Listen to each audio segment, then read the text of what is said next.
Good afternoon friends, Rupesh Kumar Choubey here from DIA दक्षिण मुखी शिक्षण संस्थान। तो इस बार हम CGPSC मेंस वालों के लिए लेके आए हैं बायोलॉजी का पूरा सेक्शन, और उसमें से अब हम पॉइंट वाइज चलेंगे। हर एक प्रेजेंटेशन में आपको एक पूरे टॉपिक का सारा ज्ञान दिया जाएगा, और इस बार मैं हिंदी में भी बोल रहा हूँ। लास्ट प्रेजेंटेशन हमारा पूरा इंग्लिश में था। काफ़ी लोगों के कमेंट आए, काफ़ी लोगों ने अपना प्यार दिया, उसके लिए आप बहुत लोगों का धन्यवाद। और इस प्रेजेंटेशन में हमें काफ़ी लोगों ने कहा है कि इंग्लिश के साथ में सर आप हिंदी में भी थोड़ा बोलिए, तो काफ़ी लोगों को सुविधा होगी। तो चलिए इस बार का प्रेजेंटेशन शुरू करते हैं। टॉपिक हमारा नया है, transport of minerals and water in plant and animals, and specifically after this we will go for structure and function of blood and working of heart. तो हार्ट का मूवमेंट क्या है, ब्लड का मूवमेंट बॉडी में कैसा है, वो सारी चीज़ें हम देखेंगे। बट सबसे पहले चलिए देखते हैं कि मिनरल एंड वाटर प्लांट में किस तरीके से डिस्ट्रीब्यूट होते हैं, कैसे आते हैं, कैसे जाते हैं। तो देखिए, अब बड़ी बात यह है कि वहाँ पे मैंने एक पिक्चर लगाई है। आप देख रहे होंगे कि एक पौधा बड़ा हरा भरा है, दूसरा देखिए बिल्कुल मुरझाया हुआ है। तो इसका कारण क्या है, कमेंट सेक्शन में कीजिए क्वेश्चन। मैं आपको वहाँ भी आंसर दूंगा और यहाँ भी आंसर दूंगा। तो देखिए, वाटर और मिनरल जब ट्रांसपोर्ट होते हैं प्लांट में, तो वो होते हैं मुख्य जड़ से। अब आप सोच रहे होंगे मुख्य जड़ से कैसे, तो मुख्य जड़ के साथ में उनकी सहायक जड़ होती हैं, which is known as adventitious roots.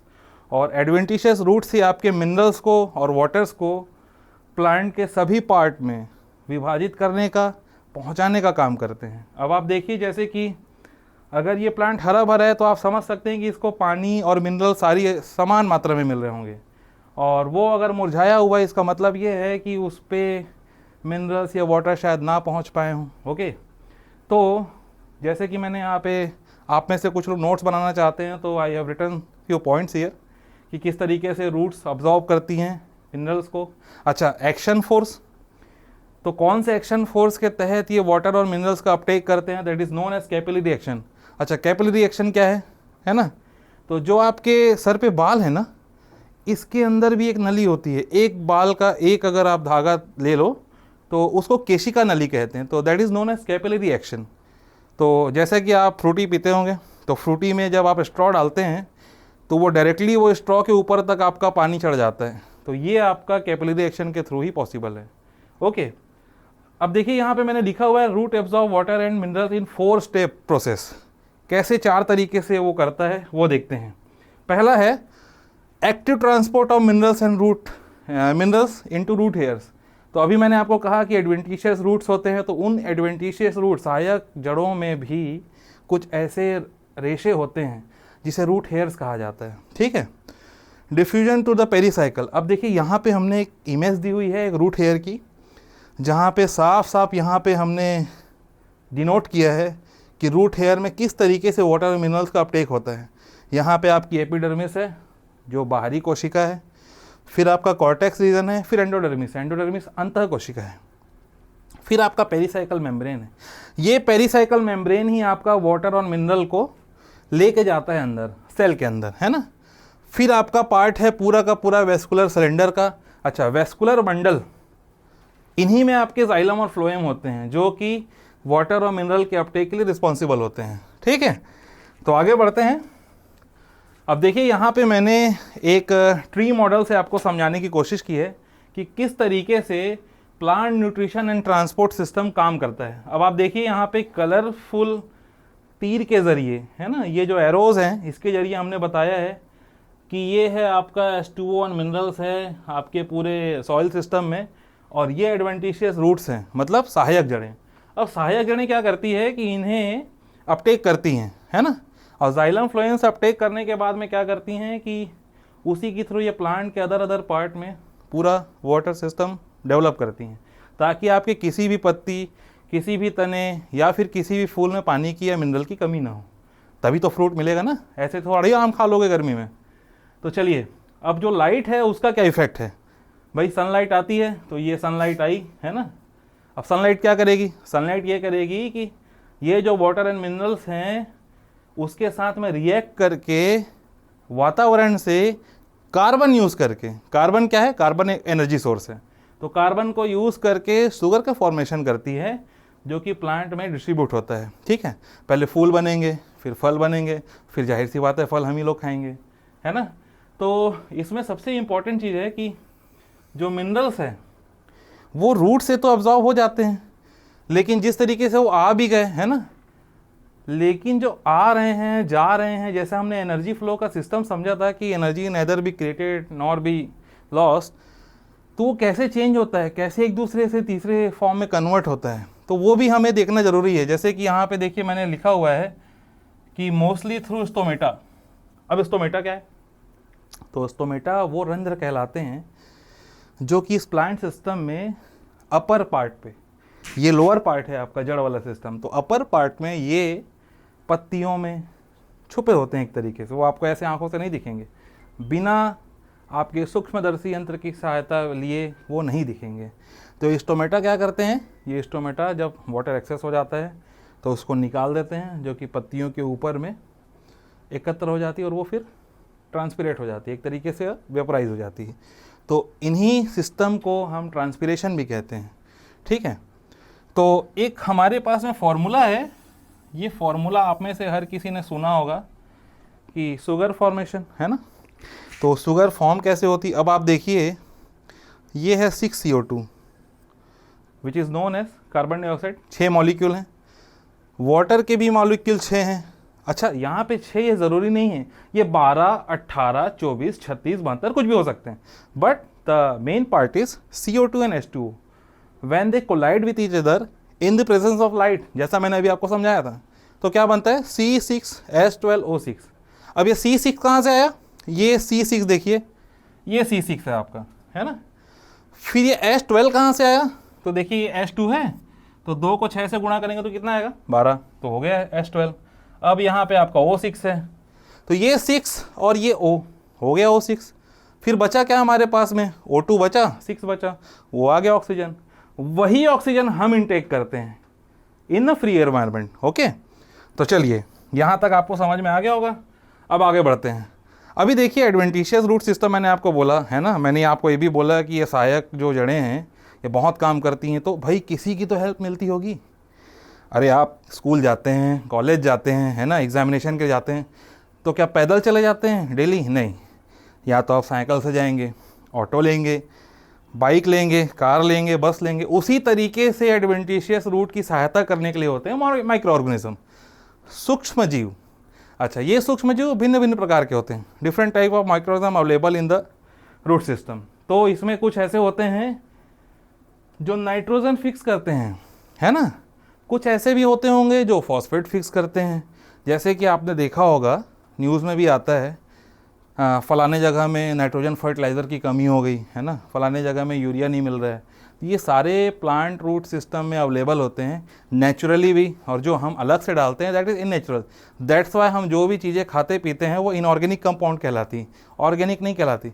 लेकिन अगर कोई नेचुरल तरीके से फल सब्जी उगाता है, वही आपको मार्केट में ऑर्गेनिक के नाम से मिलता है। ठीक है, तो ये जो माइकोराइजल फंजाई यहाँ पे लिखा हुआ है, ये भी नाइट्रोजन फिक्सिंग बैक्टीरिया की तरह ही काम करता है। ये क्या करता है, रूट सिस्टम में बढ़िया डेवलप करता है अपने आप को, है ना, और उसमें पिनेट्रेट कर जाता है।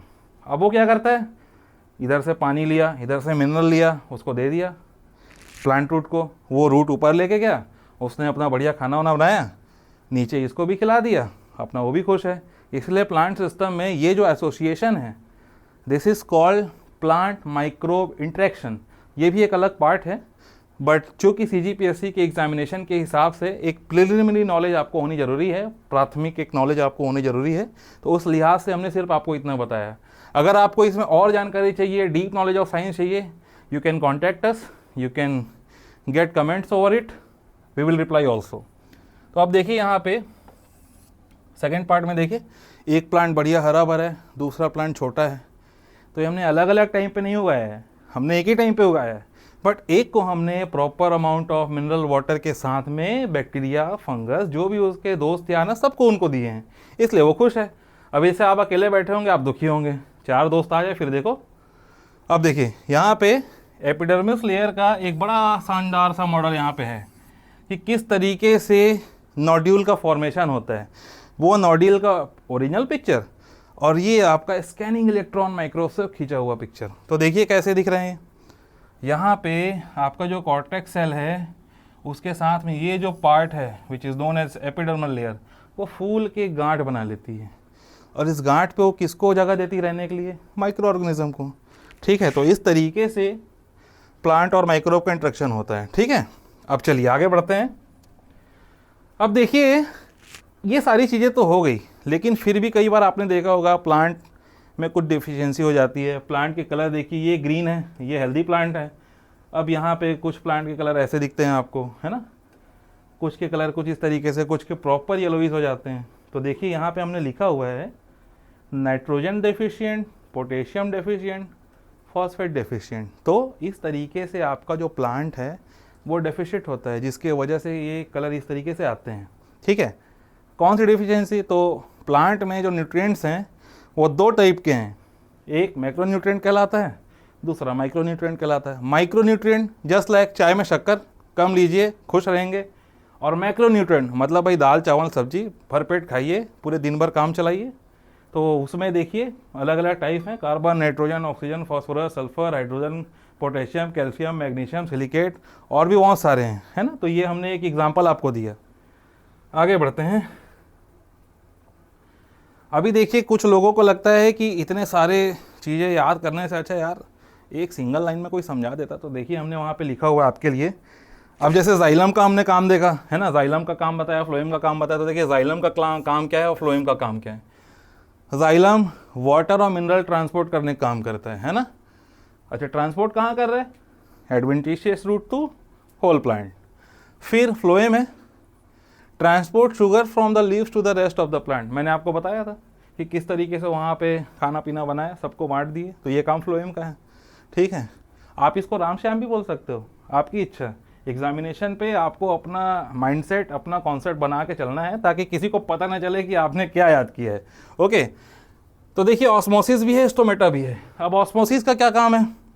Movement of water from low solute concentration to high solute concentration. मतलब कैसे हुआ? जहाँ पे low solute concentration, low solute concentration मतलब देखिए आप शक्कर पानी ले लीजिए और एक तरफ नॉर्मल वाटर ले लीजिए। अब यहाँ पे अगर आप उसको दोनों में, अगर आप दोनों में एक एक किशमिश का हिस्सा डाल दें तो क्या होगा? तो ये होगा कि जो पानी वाला है ना, उसमें जो गाढ़ा किशमिश है वो फूल जाएगा, क्योंकि उसमें पानी अंदर जाएगा। तो लो से हाई की ओर। और जहाँ पे आपका शक्कर वाला पानी है, शरबत वाला पानी, उसमें किशमिश डालोगे क्या होगा? किशमिश वैसे ही रहेगा, क्योंकि दोनों बराबर हो जाएंगे, है ना। स्टोमेटा का काम, टाइनी होल्स, रंध्र जिसको मैंने बोला, कहाँ रहते हैं? पत्तियों के आसपास रहते हैं। तो ये क्या करते हैं? Control gas exchange and water loss in plants. ये कंट्रोल भी करते हैं। ज़्यादा हो गया तो एक्सपेल कर देंगे, कम हुआ तो वहाँ से खींच भी लेते हैं। इन्वायरमेंट में वेपर प्रेशर के साथ में छोटे छोटे micro droplet of water available होते हैं। फिर ट्रांसपिरेशन है ना। ट्रांसपिरेशन जैसे मैंने आपको बताया कि कैसे पानी जड़ से होता हुआ ऊपर तक गया, है ना। फिर कैसे वो इवेपोरेट हुआ, तो उसमें स्टोमेटा का भी रोल है ना। फिर देखिए, अभी हमने फर्स्ट आपके स्लाइड में बताया कि हम functions of blood and working of heart भी हम करेंगे। तो देखिए उसमें एल्वियोलाई है, वेंट्रिकल एंड एंट्रिया भी हमने यहाँ पे नोट किया हुआ, ताकि आपको समझने में बड़ी आसानी हो। तो एल्वियोलाई का जो काम होता है वो मैं अभी आपको बताता हूँ। बाकी वेंट्रिकल्स एंड एंट्रिया आपका हम कवर करेंगे हार्ट के फंक्शन में। चलिए, structure and function of blood and working of heart. Okay, तो ब्लड की जो वर्किंग है वो उसके बारे में से आप लोग जानते होंगे, बट फिर भी मैं आपको कुछ की पॉइंट्स, की नोट्स ज़रूर बताऊंगा जो एग्जामिनेशन पे बहुत आसानी से आपको पूछे जाते हैं। फॉर एग्जांपल, ये मैंने इधर एक पिक लगाई हुई है, देखिए सेपरेटेड है, इसमें प्लाज्मा है, वाइट ब्लड सेल्स हैं, प्लेटलेट्स हैं, रेड ब्लड सेल्स हैं। अभी आप चाहेंगे सुनना कि ऐसा क्यों? तो भाई देखिए, जब आप ब्लड को सेंट्रीफ्यूज की सहायता से रोटेट करते हैं 10,000 से 15,000 आरपीएम पे 2 या 3 मिनट के लिए, तो इस तरीके से पूरा ब्लड आपका सेपरेट होता है। उसमें आरबीसीएस अलग दिखता है, वाइट ब्लड सेल्स अलग हो जाते हैं, प्लाज्मा अलग हो जाता है ना। तो अब फंक्शन क्या है इनका, ब्लड का फंक्शन क्या है? अभी जैसे एडवेंटिशियस रूट का आपने फंक्शन देखा, प्राइम रूट का फंक्शन देख लिया है ना। तो देखिए मैंने आपके नोट्स के लिए यहाँ पे राइटअप किया हुआ है, transporting gases oxygen and carbon dioxide. मतलब समझे, मतलब आपका जो ब्लड है बॉडी में, यही आपके ऑक्सीजन को पूरी बॉडी में पहुंचाता है और कार्बन डाइऑक्साइड को खींच खींच के बाहर लेके आता है। फिर ट्रांसपोर्टिंग वेस्ट प्रोडक्ट, इसका मतलब भी वही है, जो चीज़ें शरीर में काम के लायक नहीं हैं लिक्विड, उसको वो बाहर कर देता है। ट्रांसपोर्टिंग न्यूट्रिएंट्स, आप खाना खाते हैं, हम भी खाना खाते हैं, तो वो न्यूट्रिएंट्स आमाशय से होता हुआ कहाँ जाता है, तो हमारे बॉडी में जाता है ना, एनर्जी तभी तो जनरेट होती है, बोलते हैं ना खाना खाओगे ताकत मिलेगी, वही है। फिर helping remove toxin from the body, toxins मतलब क्या, आपने पानी पिया है ना, आपने कोल्ड ड्रिंक पी, आपने और कोई फ्रूट जूस पिया, अब उसमें कुछ ऐसा सब्सटेंस होगा जो आपके बॉडी के काम के लायक नहीं है, तो ये जो फंक्शन है ये भी ब्लड परफॉर्म करता है, वो उसको खींच के दूसरे चैनल पे लेके आता है, और वो दूसरा चैनल फिर आपके पसीने के थ्रू बाहर आ जाएंगे, है ना। फिर देखिए, normal adult blood volume is 5 litre and blood makes up to 6 to 8% of total body weight. मगर अगर आपका वजन 80 किलो है, 70 किलो है, 60 किलो है, कुछ लोगों का ज़्यादा है, 90 किलो है, तो जो टोटल आपका बॉडी वेट है उसका 6 to 8% ही आपके बॉडी में ब्लड होता है। चलिए, अब blood is made up of cellular material in fluid called plasma. तो ये सेल्यूलर मटेरियल है ब्लड में, it is known as plasma, है ना, ये क्वेश्चन आते हैं। अच्छा, ब्लड को सर्कुलेटिंग टिश्यू का नाम दिया गया है, तो मैंने अभी आपको बोला कि ये पूरी बॉडी में घूमता है, कैसे, और कैसे तो बता दिया, लेकिन क्या क्या घूमता है, तो देखिए रेड ब्लड भी है, वाइट भी है, और प्लेटलेट्स भी है। कुछ बीमारियों में प्लेटलेट्स काउंट आपके कम हो जाते हैं, तो इससे बॉडी का जो इम्यून सिस्टम है वो डैमेज होता है। ठीक है, आगे बढ़ते हैं इसमें। अब देखिए, आपके बॉडी में ब्लड तो है और रीजनरेशन भी होता है, तो वो बनता कहाँ से है, तो आपको ये जानना ज़रूरी है कि सारा जो ब्लड सिस्टम है वो आपका स्टेम सेल से बनता है, which is known as haematopoietic stem cells. Okay, सिर्फ स्टेम सेल्स आजकल लोग बोलते हैं, but the full name is this. Interview से लेके क्वेश्चन आंसर के राउंड में भी जब आपको ये पूछा जाता है what is the full form of stem cells, तो आप क्या बोलेंगे, सर हम तो स्टेम सेल, नहीं, haematopoietic stem cell is the correct answer. Okay, और उससे 2 पार्ट बनते हैं, विच इज़ नोन एज, एक लिम्फॉइड एंड सेकेंड माइलॉइड। ठीक है, फुल नेम यहाँ पे लिखा हुआ है, आप बिल्कुल नोट कर सकते हैं। फिर देखिए, इस माइलॉइड से 4 अलग अलग टाइप बने। ठीक, ये सभी ब्लड सिस्टम चलाते हैं इस तरफ, है ना, और इस तरफ मतलब कि मेरे लेफ्ट हैंड साइड पे जो लिम्फॉइड प्रोजेनेटर बन रहे हैं, ये आपके बॉडी को प्रोटेक्शन के लिए पूरा का पूरा सिस्टम चलाते हैं। देखिए, स्मॉल बने, फिर उसमें बी लिम्फोसाइट, ये सारे के सारे आपके बॉडी को सिर्फ और सिर्फ प्रोटेक्शन का काम करते हैं।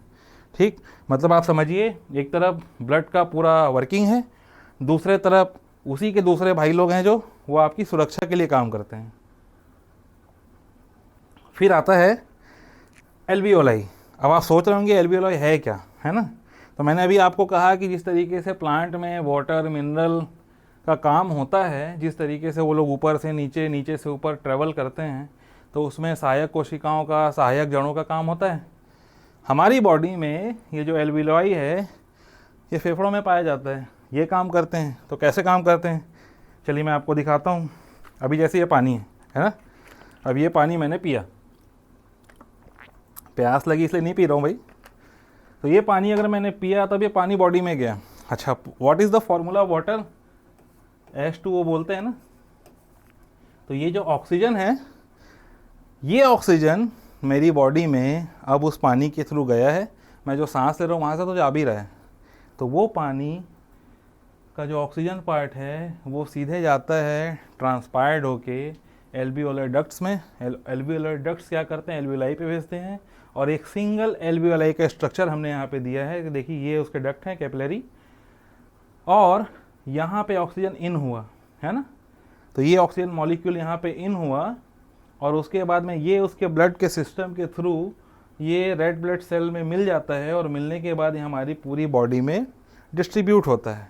अच्छा, अब बात आती है RBCS की, है ना, तो ये लीजिए RBCS की बात आती है। तो RBCS में ऐसा क्या है जो ये हमारे ब्लड को इतना घुमा फिरा रहा है, कुछ तो काम किया होगा इसके लिए।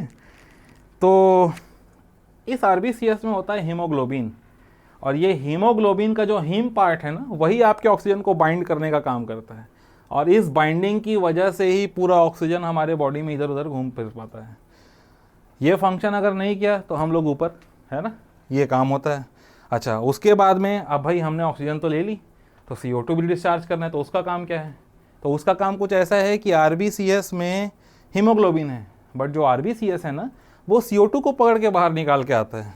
इस तरीके से ये पूरा फंक्शन चलता है। चलिए अब आते हैं फंक्शन ऑफ द हार्ट। अभी ब्लड इतना बात कर लिया, ब्लड ऐसा ब्लड वैसा, तो आप ये भी तो बड़ी बात है ना कि ये जो ब्लड सिस्टम है कहीं से तो कंट्रोल होता है। तो ये कंट्रोल सिस्टम आपका पूरा हार्ट का है, यही ब्लड पंप करता है, which is known as oxygen pumping substation. Okay, तो देखिए मैंने यहाँ पे आपको एक नोट्स के लिए दिया हुआ है, pumps oxygenated blood nutrient rich blood to the body through blood vessel, जो मैंने अभी आपको बताया एक तरीके से।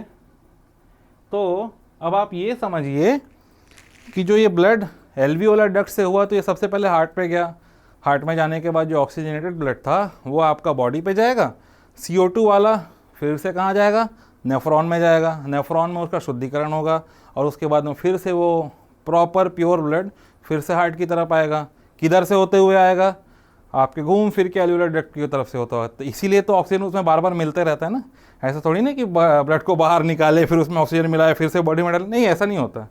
बॉडी का पूरा सिस्टम है, हमारा जो पूरा सिस्टम है ये कोई ओपन चैनल नहीं है, ये क्लोज्ड है ना। तो हमारा क्लोज सर्कुलेशन सिस्टम है पूरा। अभी देखिए यहाँ पे मैंने कुछ छोटी छोटी बातें लिखी है कि कहाँ पे आपका हार्ट है ना। अब बोलोगे सर राइट में भी होता है, अरे सर इधर भी होता है, लेकिन जहाँ भी होता है आपकी बॉडी में देखिए पूरे इसमें ये रिब केज है। रिब केज मतलब जस्ट लाइक इन जो मुलजिमों को पकड़ के डालते हैं ना सेल में, तो उसी तरीके से यहाँ भी एक पूरा सेल है। तो वो सेल आपका एक जेल की तरह है, उस जेल के बीच में आपका दिल सिक्योर है। इसलिए जब आप कहीं गिरते हो, कहीं आपको चोट लगती है, तो आपके हार्ट पे उतना फ़र्क नहीं पड़ता। क्यों? क्योंकि ये जो रिब केज है बहुत स्ट्रॉन्ग चैम्बर है। ओके, तो अगर हम सिर्फ एक नॉर्मल वे पे देखें कि कैसे काम करता है हार्ट, तो देखिए यहाँ पे एक हमने लीनियर डायग्राम के थ्रू समझाया है, और ये एक हाथ में हमने यूँ ऐसे एक हार्ट को दिखाया हुआ है। इसलिए दिखाया हुआ है क्योंकि जब आप अपनी मुट्ठी यूँ बंद करोगे ऐसे, तो ये बिल्कुल ऐसे हार्ट का चैम्बर दिखता है ना। चूँकि 3D डायग्राम में आपको ये ज़्यादा अच्छे से समझ में आएगा। अगली बार मैं कोशिश करूँगा कि आपके लिए 3D डायग्राम भी कहीं से लेके आऊँ, यहाँ रख के आपको समझाऊँगा। तो देखिए यहाँ पे लिखा हुआ है, ये सारे नेमिंग यहाँ दिए हुए हैं, है ना। अब लेफ़्ट आर्टरियम अलग है, राइट अलग है, राइट वेंट्रिकल अलग है। तो आप यूँ समझिए कि अगर यहाँ पे एक हार्ट ऐसा है, तो इस 3D के मॉडल के हिसाब से दो साइड राइट और राइट वेंट्रिकल दोनों पीछे से आते हैं, जो कि ऑक्सीजनेटेड ब्लड लेके आते हैं। उसके बाद में ये पूरा का पूरा सीधे ऑक्सीजनेटेड ब्लड कहाँ जाता है?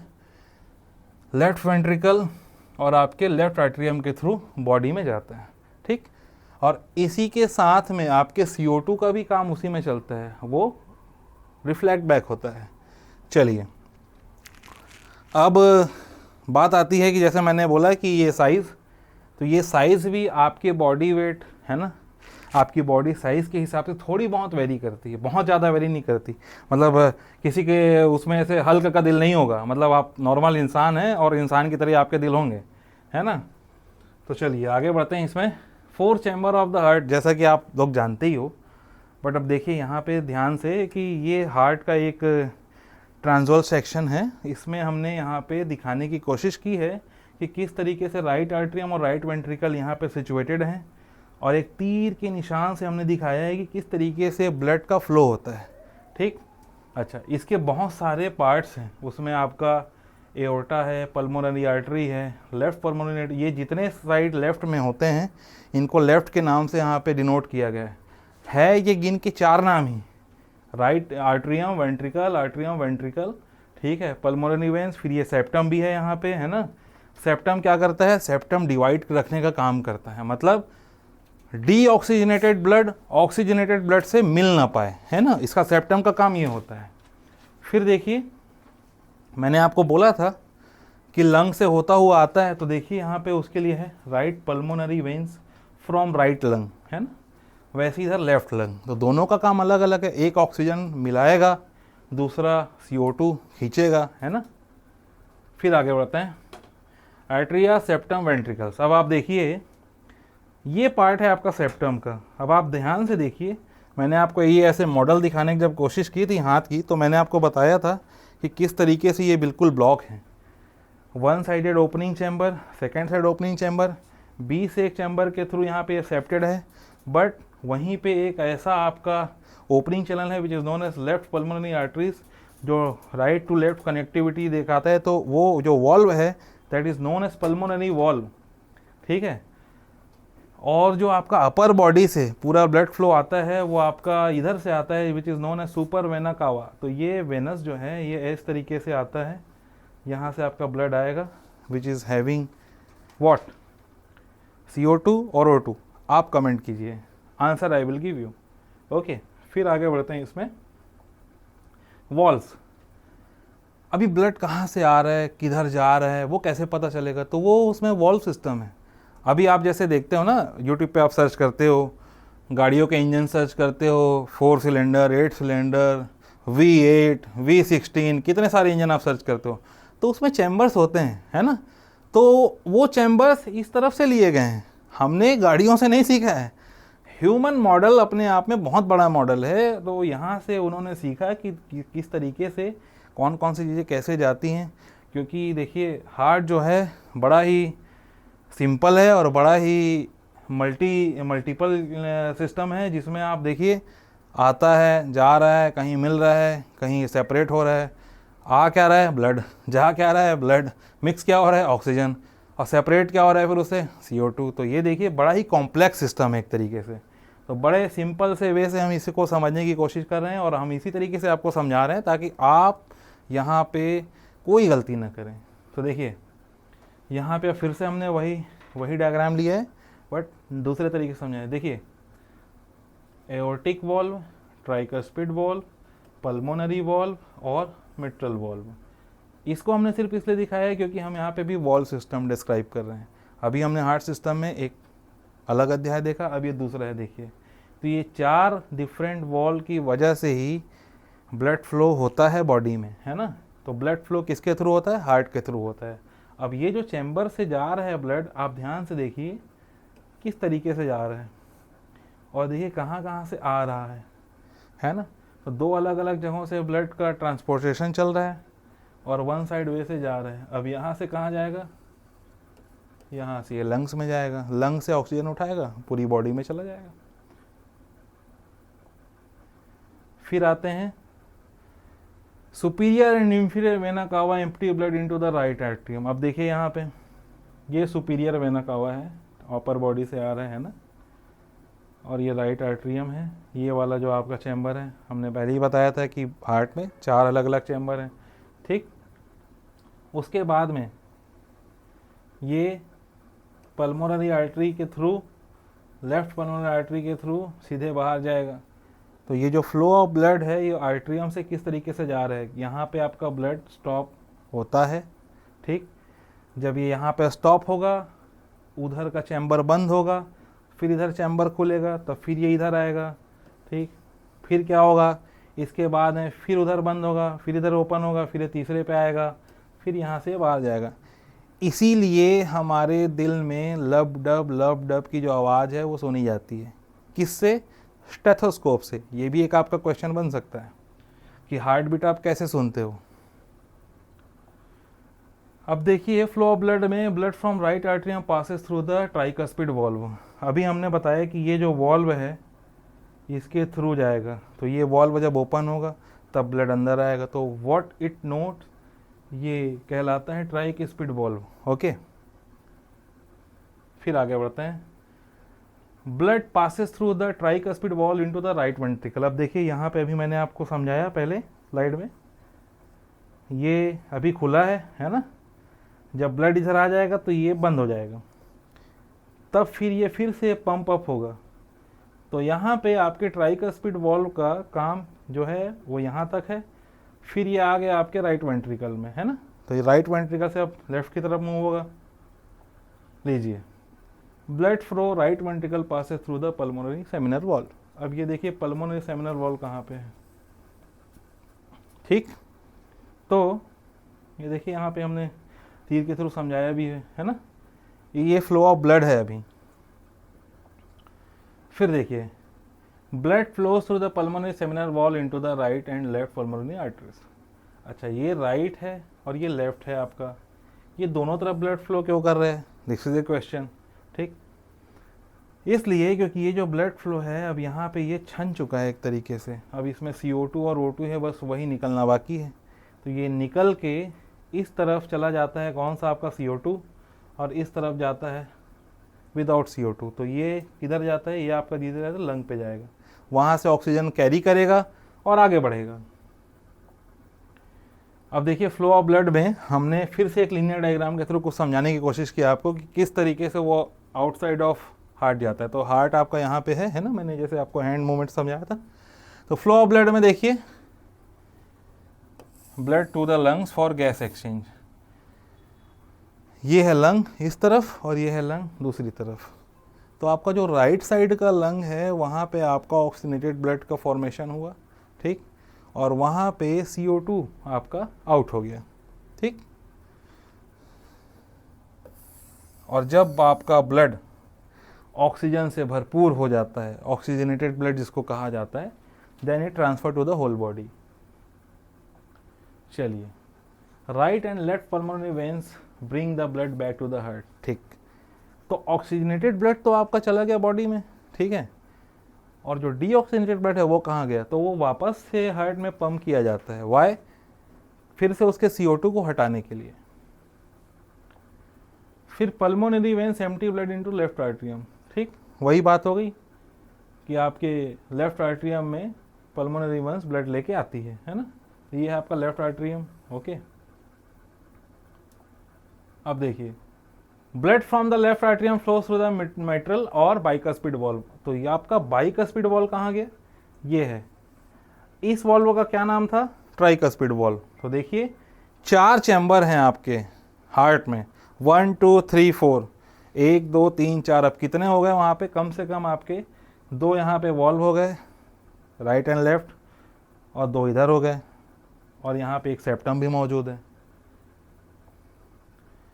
फिर ये मेट्रियल वॉल्व को पास करने के बाद में ये सीधे लेफ्ट वेंट्रिकल में आपका ब्लड आ गया। ठीक, blood from the left ventricle passes through aortic seminal और वॉल्व। अब देखिए, यहाँ पे फिर से क्या हुआ काम? एओर्टिक वॉल्व में ब्लड को ट्रांसफर किया गया। ये देखिए सीधे, After passing through the aortic seminal wall, the blood enters the aorta and is then pumped to the rest of the body. क्या बोल रहे हैं यहाँ पे कि ये जो एओर्टा है, जो कि बॉडी से डायरेक्ट कनेक्शन में है, जो कि हार्ट के 4 चैम्बर के बाद है, तो यहाँ पे आपका ऑक्सीजनेटेड ब्लड आता है और यही ऑक्सीजनेटेड ब्लड आपके पूरी बॉडी में पंप किया जाता है। ठीक है, तो अब जो लबडब की साउंड आती है, जो स्टेथोस्कोप से सुना जाता है, वो इसी की, ये पूरा मैंने बताने में जितना वक्त लिया ना, इतने बार में अगर 1 मिनट के हिसाब से देखोगे 72 टाइम्स आपका हार्ट बीट होना ही होता है ना। तो इस तरीके से ये पूरा काम चलता है। हम जितना देर बताने में लेते हैं उतने में कितने हज़ारों बार हमारे दिल धड़क चुके होंगे। सो अब यहाँ पे आपके लिए एक बहुत इंपॉर्टेंट काम है। पहली चीज़, take up pen and paper और उस पर लिखिए आप 3 ऐसी चीज़ें जो आपने सीखी हार्ट के बारे में, जो मेरे से नहीं सुनी हो, मतलब नई नॉलेज। 2 चीज़ें ऐसी लिखिए जो आपको क्वेश्चन करना हो, और 1 चीज़ ऐसी लिखिए जो मुझे जाननी हो कि आपको और क्या इसमें इंटरेस्टेड है, और कौन सी इंटरेस्टिंग चीज़ जो मैं आपको फिर से पढ़ा सकता हूँ। So thank you for now, और आगे मिलते रहिए, कमेंट सेक्शन में कमेंट कीजिए। So good day.